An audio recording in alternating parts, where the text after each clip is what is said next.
Every once in a while in our youth group, I'll show a Rob Bell video. They're called Neumas. I highly recommend Neumas. They lead to great discussions. And we had a great discussion yesterday about noise. It's a video called Noise. And most of the video is actually silent, with a black background and sentences written across the screen. And I was a little worried about showing this to the middle school group because this is an age where somewhat naturally we're inclined to making noises, to being antsy and wanting to move around a lot. But after the first 30, 45 seconds, we all settled in to the silence and reading these words. It was an amazing experience. Highly recommend it, showing this video. In the beginning, Rob Bell told a story about Elijah. Elijah is one of the greatest prophets in the Old Testament. God tells Elijah to go up to a mountain, and God says, "I'll meet you there." So Elijah goes up, and there's this earthquake, and Elijah begins to think, whoa, that's not God. God's not in the earthquake. And then there's this whirlwind that basically almost splits the mountain apart, and Elijah says, wow, God's not in the whirlwind. And then there's this fire that's making a lot of noise, and Elijah says, God's not in the fire either. And then there's this, many translations put it, still small voice. And Bell states that there's controversy over this because you could also translate it as silence. And this is where Elijah sees that God is. God is in the silence. Now, we all agreed in the beginning of the class, I asked, is your culture noisy? And we all agreed that there's a lot of noise everywhere in our culture. Our culture is filled with this noise, from television to music to airplanes to cars. You can't get away from noise. And the question that you want to ask is, in a world that's filled with all of this noise, is there any room for God when God is in the silence? Many said that, well, you have to make room for silence. And this is true. This is true. You have to do it.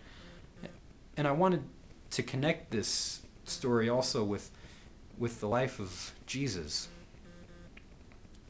Oftentimes in our culture, we train people to want to win the argument. This creates a mimetic power struggle to win. So you see this on television a lot when you're watching news programs where two people are brought on and they're yelling at one another because they both want to win the argument. They're not listening to one another. And this creates a mimetic power struggle to win. They imitate the desire to win, and as one person starts yelling, the other imitates that yelling and even goes louder, and the imitation of yelling is louder and louder, and you're not listening to one another. And we train people at a very young age to do this, to want to win the argument, to talk at one another as opposed to talking with one another and listening to one another, being in the silence with one another, to listen. So this I want to relate to the life of Jesus. Right at the end of Jesus' life, before he goes to be crucified, he's standing before Pontius Pilate, and they're all of this religious elite, these chief priests that are there, and they're making these accusations against Jesus. They're making all of this noise against him. And Pilate says to Jesus, you hear all of these accusations. Do you have any way of defending yourself? Aren't you going to defend yourself? And Jesus just is silent. God is in the silence. I used to think this was like this, Jesus was just being passive here. But his whole life, Jesus was speaking the truth and acting the truth in love, God's truth that seeks to heal the world. Not produce all of this noise of accusations, but to heal one another. And at this point, Jesus, I think, realizes it's no use. I'm not going to win the battle. I'm not going to win the argument against all of these accusations. It'll just escalate.